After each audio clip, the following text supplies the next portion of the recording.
내 하나님 여호와께서 너를 인도하사 네가 가서 차지할 땅으로 들이시고 내 앞에서 여러 민족 헷 족속과 기르가스 족속과 아모리 족속과 가나안 족속과 브리스 족속과 히위 족속과 여부스 족속 곧 너보다 많고 힘이 센 7 족속을 쫓아내실 때에 내 하나님 여호와께서 그들을 내게 넘겨 내게 치게 하시리니 그때에 너는 그들을 진멸할 것이라. 그들과 어떤 언약도 하지 말 것이요 그들을 불쌍히 여기지도 말 것이며 또 그들과 혼인하지도 말지니 내 딸을 그들의 아들에게 주지 말 것이요 그들의 딸도 내 며느리로 삼지 말 것은 그가 내 아들을 유혹하여 그가 여호와를 떠나고 다른 신들을 섬기게 하므로 여호와께서 너희에게 진노하사 갑자기 너희를 멸하실 것임이니라. 오직 너희가 그들에게 행할 것은 이러하니 그들의 제단을 헐며 주상을 깨뜨리며 아세라 목상을 찍으며 조각한 우상들을 불사를 것이니라. 너는 여호와 내 하나님의 성민이라. 내 하나님 여호와께서 지상 만민 중에서 너를 자기 기업의 백성으로 택하셨나니 여호와께서 너희를 기뻐하시고 너희를 택하심은 너희가 다른 민족보다 수요가 많기 때문이 아니니라. 너희는 오히려 모든 민족 중에 가장 적으니라. 여호와께서 다만 너희를 사랑하심으로 말미암아 또는 너희의 조상들에게 하신 맹세를 지키려 하심으로 말미암아 자기의 권능의 손으로 너희를 인도하여 내시되 너희를 그 종되었던 집에서 애굽 왕 바로의 손에서 속량하셨나니 그런즉 너는 알라. 오직 내 하나님 여호와는 하나님이시요 신실하신 하나님이시라. 그를 사랑하고 그의 계명을 지키는 자에게는 천대까지 그의 언약을 이행하시며 인애를 베푸시되 그를 미워하는 자에게는 당장에 보응하여 멸하시나니 여호와는 자기를 미워하는 자에게 지체하지 아니하시고 당장에 그에게 보응하시느니라. 그런즉 너는 오늘 내가 네게 명하는 명령과 규례와 법도를 지켜 행할지니라. 오늘은 11월 28일 토요일입니다. 내일은 복된 주일인데 이렇게 코로나로 우리 교회가 또 이번에도 정부 지침을 잘 따라서 저 교회 30% 정도만 모여서 함께 예배하려고 합니다. 또 어려우신 분들은 각 가정에서 예배드리고 영상으로 또 하나님 앞에 예배하며 영광 같이 돌리기를 바랍니다. 오늘은 신명기 7장 1절에서 11절 말씀을 같이 묵상하겠습니다. 오늘 본문은 가나안을 정복한 후에 백성들이 접하게 될 가나안의 종교와 우상 숭배에 대한 엄한 경고의 내용의 말씀입니다. 가나안에 들어가서 먼저 살고 있는 족속들을 다 진멸하라. 그들과 무슨 언약도 맺지 말라 말씀하십니다. 그 이유는 뭐냐? 이스라엘 백성은 선택된 백성이므로 구별되게 살기를 바라시는 하나님 내 아버지의 마음입니다. 오늘 본문 1절과 2절을 보십시오. 내 하나님 여호와께서 너를 인도하사 내가 가서 차지할 땅으로 들이시고 내 앞에서 여러 민족 헷 족속과 기르가스 족속과 아모리 족속과 가나안 족속과 브리스 족속과 히위 족속과 여부스 족속 곧 너보다 많고 힘이 센 7 족속을 쫓아내실 때에 내 하나님 여호와께서 그들을 내게 넘겨 내게 치게 하시리니 그때에 너는 그들을 진멸할 것이라. 그들과 어떤 언약도 하지 말 것이요 그들을 불쌍히 여기지도 말 것이며 그랬어요.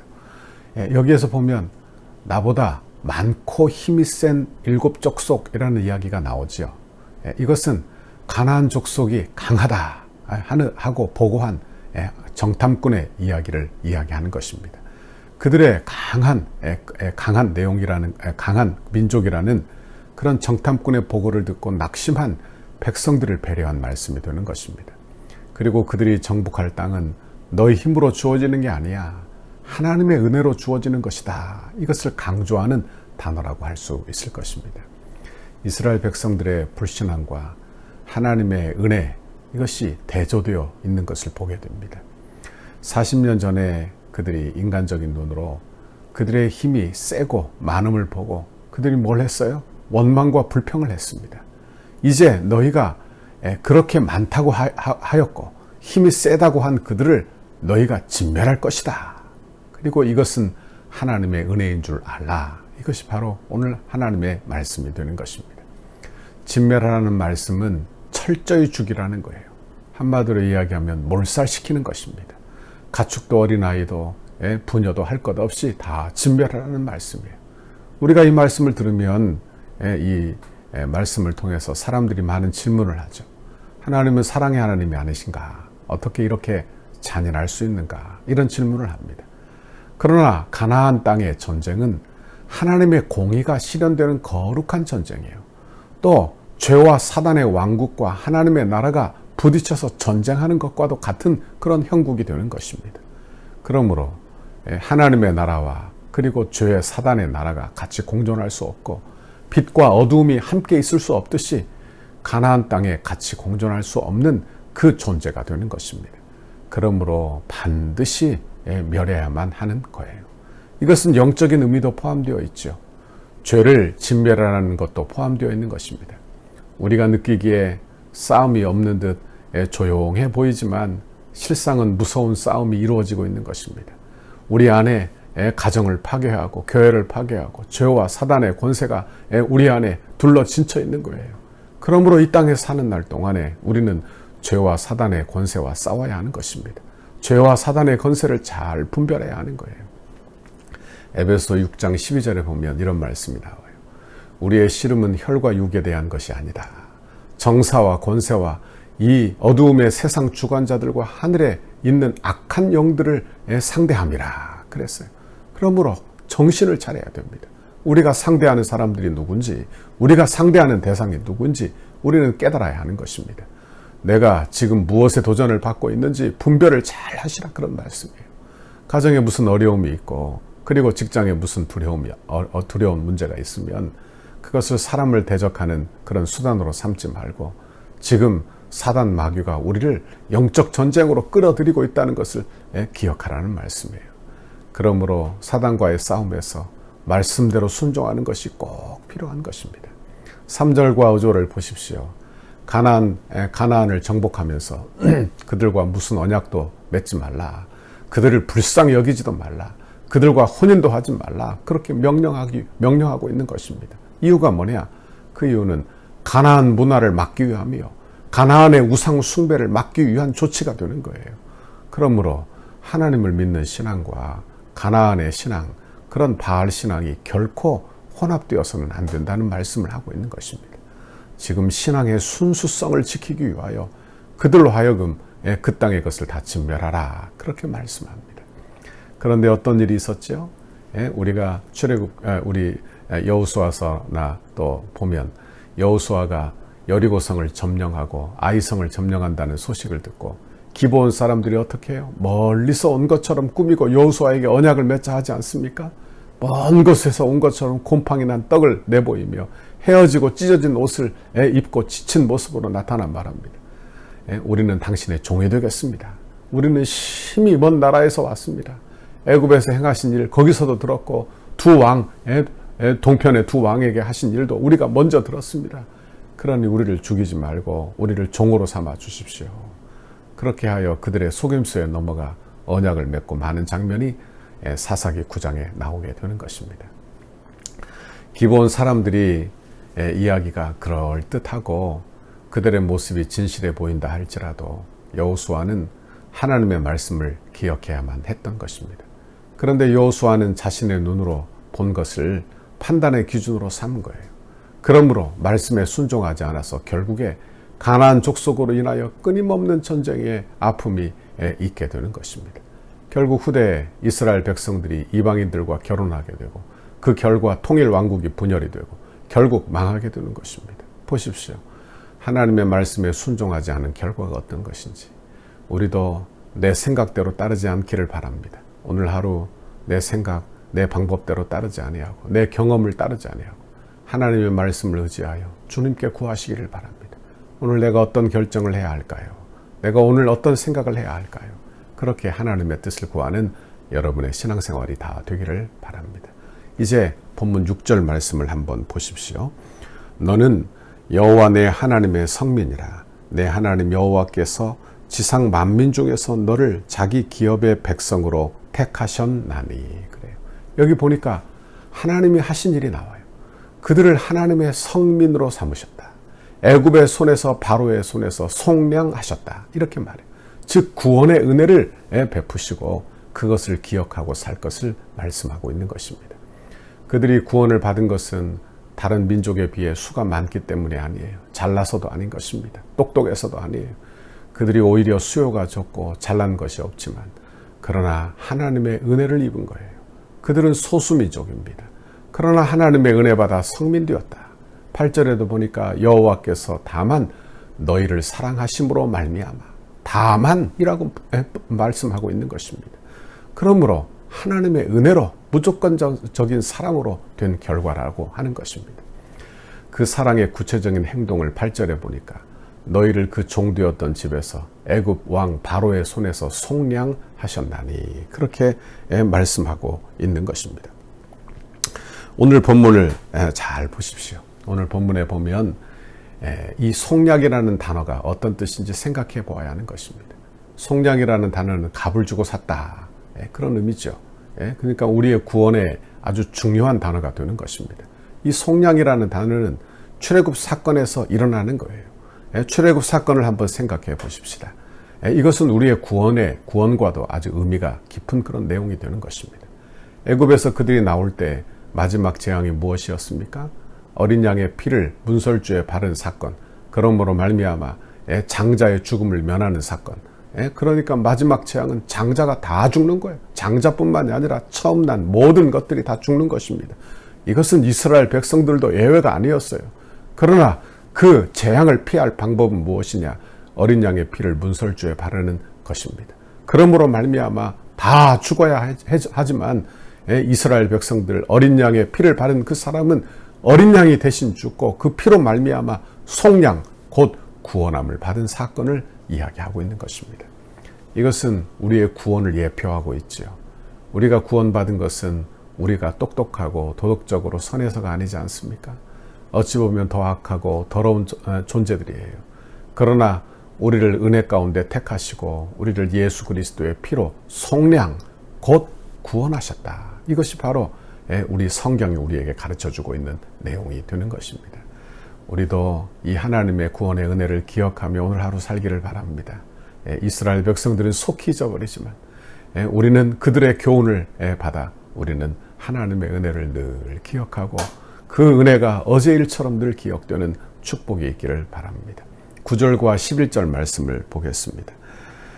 그런즉 너는 알라. 오직 내 하나님 여호와는 하나님이시요 신실하신 하나님이시라. 그를 사랑하고 그 계명을 지키는 자에게는 천대까지 그의 언약을 이행하시며 인애를 베푸시되 그를 미워하는 자에게는 당장에 보응하시며 멸하시나니 여호와는 자기를 미워하는 자에게 지체하지 아니하시고 당장에 그에게 보응하시느니라. 그런즉 너는 오늘 내가 내게 명하는 명령과 규례와 법도를 지켜 행할지니라. 그랬어요. 그러므로 우리도 기억하십시오. 우리가 오래오래 하나님의 은혜 가운데 살 방법은 주의 말씀 안에 사는 것입니다. 하나님의 말씀의 명령대로 사는 거예요. 그게 복받는 비결이라 그런 말씀입니다. 오늘 하루 하나님의 복 아래 사는 우리 모두가 되기를 바랍니다. 여러분의 자녀들에게도 하나님의 말씀대로 사는 것이 복이 단다. 내가 이 땅에 사는 그 모든 것이 하나님의 은혜인데, 내가 구원받은 것이 하나님의 은혜인데, 이 구원의 은혜를 풍성히 누릴 방법은 순종하고 사는 방법이란다. 그렇게 우리의 자녀들에게도 가르치시기를 바랍니다. 우리는 하나님의 자녀 되었습니다. 하나님의 자녀예요. 그러므로 이 땅에서 하나님의 자녀답게 하나님의 말씀을 꼭 붙들고 사세요. 오늘 하루도 그 말씀을 저버리지 말고 하나님의 백성된 그 모습으로 오늘 하루도 승리하고 사는 저와 여러분의 오늘 하루 토요일이 되시기를 바랍니다. 내일은 복된 주일이에요. 어느 곳에서 예배하든지 하나님의 공률과 풍성한 은혜를 여러분의 가정 안에 주시기를 바랍니다. 같이 기도하겠습니다. 하나님 아버지 감사합니다. 이렇게 어지러운 이 세상 속에 우리가 이 땅에 살면서 하나님 오늘 말씀을 묵상하며 하나님의 말씀으로 살라고 이 세상의 문화에 동화되지 말고 하나님의 뜻대로 살라고 우리에게 말씀해 주시니 감사합니다. 하나님을 잘 인정하고 살아. 이 땅에 살면서 하나님의 말씀 아래 살아. 하나님의 은혜 아래 살아. 늘 은혜 가운데 승리하고 사는 우리의 성도들이 다 되도록 복내려 주옵소서. 감사합니다. 예수님 이름으로 기도하옵나이다. 아멘. 우리 교회를 향한 주님의 뜻을 이루소서. 성전 건축을 위한 100대 기도문 19페이지입니다. 토요일 오직 하나님의 영광을 위하여 함께 기도하시겠습니다. 덕수교회 건축과 과정이 한국교회 건축의 아름다운 모델이 되어 덕수교회가 이 지역의 랜드마크가 되게 하옵소서. 건축 기간에도 주일 예배를 통해 예배의 감격과 영광이 더욱 강력하게 드러나게 하시고 건축 과정에서 모든 성도가 더욱 뜨거워지고 기쁨이 넘치게 하옵소서. 담임 목사님과 당회, 건축위원장 장로님과 건축위원들과 소위원회에 은혜를 주셔서 하나님이 공급하시는 지혜와 능력으로 건축을 진행하게 하시고 하나님의 전신갑주로 보호하여 주옵소서. 건축을 통하여 세대를 초월하는 강력한 성령의 기름 부으심을 경험하게 하시고 세대 간의 하나가 되는 교회가 되게 하옵소서. 건축을 통하여 덕수를 대표하는 교회가 되게 하시고 덕수 지역의 영적 부흥을 선도하는 교회가 되게 하옵소서. 건축을 통해 믿지 않는 영혼들이 교회로 나와 예배드리며 변화되고 구원의 감격이 넘치는 덕수 교회가 되게 하옵소서. 건축 과정에 부담이 아닌 축복임을 확신하며 하나님의 거룩한 부르심 앞에 온전히 응답하는 성도들이 되게 하시고 자원하는 심령과 헌신하는 모든 주의 백성들에게 이삭에게 주신 100배의 결실이 있는 복을 주옵소서. 건축의 시작으로부터 모든 과정과 입당 및 헌당 등 모두를 하나님의 손에 올려드리오니 하나님만이 영광을 받아 주옵소서. 주일 교회 지도자를 위해 5페이지입니다. 하나님의 보내심을 받은 종으로서 주님의 뜻만을 추구하며 이루어가는 목자가 되게 하시고 남양주 일대와 민족과 세계를 살리는 지도자가 되게 하옵소서. 성령의 능력과 말씀이 충만한 교회가 되도록 이끌어갈 영적 지도력을 더하여 주셔서 새로운 시대를 여는 영적 지도자가 되게 하옵소서. 담임 목사님에게 영육 간의 강건함을 허락하시고 성령 충만으로 사역을 감당하게 하옵소서. 맡겨주신 사역을 감당하실 때에 하늘의 지혜와 능력으로 붙잡아 주시고 온 교회에 주님의 비전을 세워가기에 부족함 없이 능히 감당하게 하옵소서. 하나님의 역사를 잇는 영적 통찰력과 분별력 그리고 섬김의 지도력을 주시고 다윗에게 주셨던 성전 건축에 대한 사모함과 열정, 더 나아가 솔로몬에게 주셨던 기쁨과 헌신, 지혜로 충만하게 하셔서 건축의 모든 과정을 감당하게 하옵소서. 주님의 영광스러운 몸된 교회를 위해 앞장서서 섬기시는 장로님들에게 독수리 날개치며 올라감과 같은 피곤치 않은 새 힘과 능력을 주시고 가정과 생업 위에 주님의 은혜를 넘치도록 부어 주옵소서. 기도의 자리를 무릎으로 감당하게 하시고 겸손하고 진실한 섬김의 모습으로 성도들에게 섬김의 본이 되게 하옵소서. 장로님들이 먼저 풍성한 은혜를 체험하게 하시고 기도와 눈물과 헌신의 역사가 이루어지게 하옵소서. 장로님들의 영과 육을 강건하게 지켜주시고 한마음으로 기도하는 중에 주님의 비전을 보게 하셔서 어떤 역경과 시련 앞에서도 힘차게 전진하는 믿음을 주옵소서. 건축을 위해 수고하시는 장로님들이 건축의 모든 과정에서 존경과 신뢰를 받는 은혜의 주인공이 되게 하옵소서. 예수님의 이름으로 기도합니다. 아멘.